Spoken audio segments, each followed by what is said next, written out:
we're so excited about it. It is a book, it's a process book on detoxing from our toxic dating culture. So we live in a culture that is filled with toxins, right? Within the dating culture. And so what the book does is it helps you kind of sort through the ways that the world has affected the way you view dating and the way that you date. It helps you to detox that so you can have that freedom to love and be loved.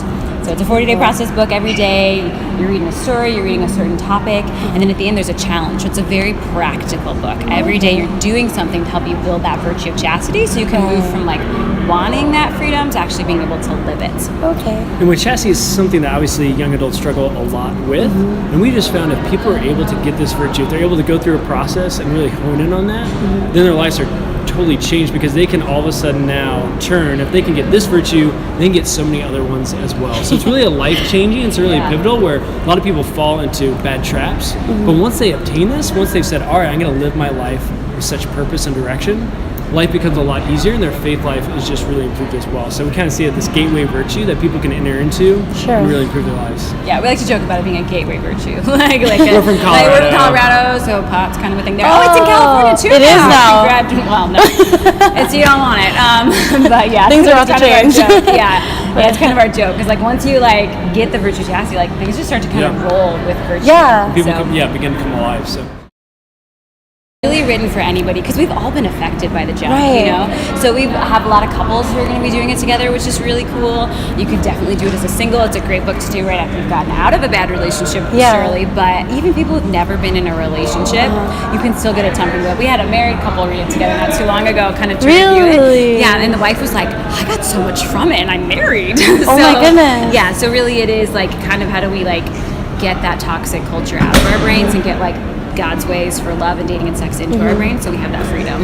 And we asked everybody in our tech history, like, who thinks we live in a toxic dating culture? And every hand in the room was like, I do, right? So like we know we have this toxin, and so many times when we look at other detoxes, when we try to get something harmful out of our systems, like if we know we're having harmful things, like we go through a detox to get it out. And we all know that we live in this toxic culture, but so often we're like, oh, well, I don't have to get it out, or I don't need to do something to do that. It's so not really affecting me. It doesn't, but it does. It affects our minds, our hearts, our words, and then eventually our actions. And so what the book tries to do is to focus on all those things that help us actually detox from a culture that we know is super toxic.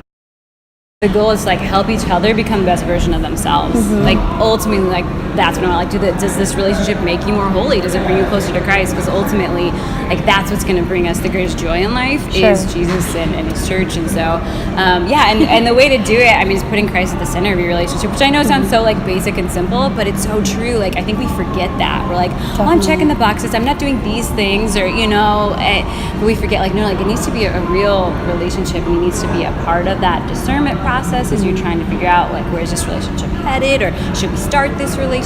All of those things, like putting Christ at the center of the other. The other piece I would add to that, like relationship goals, Jesus, like just right there. And I was relationship goals. My biggest relationship goal right now in marriage is get Lisa to heaven, like get my kids to heaven. And so I just always ask myself, like, what can I do to do that, you know? And I think huge with prayer is we sanctify ourselves and find that holiness, and then we can actually help someone else.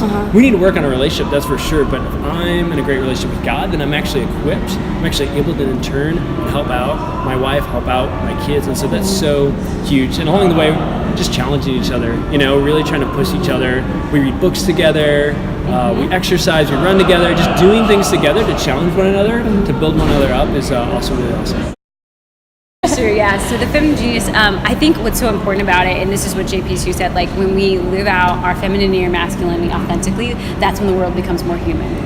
I love that, the way that he puts that concept that like when I live as a woman who's fully alive as a woman, and Kevin lives as a man who's fully alive as a man, and we use our gifts and our strengths like to draw from each other, like we need each other, that duality, in order to experience the fullness of humanity. And so I think it's so important because I think a lot of times women, we think like we should just repress and suppress the things that make us more feminine, or and they're not stereotypes, but a lot of times those more stereotypical things of women like are kind of seen as like weaknesses. It's like no, the world needs this. Like they need our feminine intuition and our strength and the way that we relate.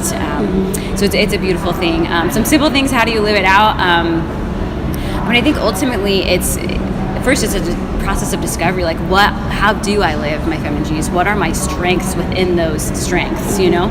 And how do I live that out for me in my life at this state? Because it's going to always be changing, and it's always going to kind of be ebbing and flowing. So you're kind of trying to figure out, like, how is God calling me to live this now at this time? There's some simple things, like always that gift of self, always coming back to that gift of self and giving of ourselves to others, and asking, Lord, how do you want me to serve you in that?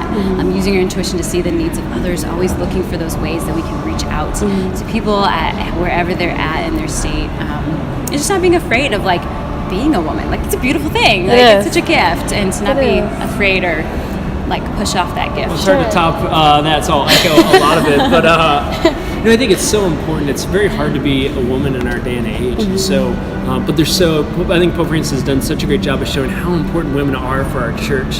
And so just to discover what the church is saying about who it means to be a woman, and wrestling with that and discovering that and living that out is powerful. So we're so excited about your project, just because that is huge. Women need to know the truth. They need to know the joy of what it means to be a woman and how they can function and just be awesome in our church, and to just go after that. The feminine genius are the unique attributes that we've been given as women, that when lived with, lived authentically, that's when we help make the world more human.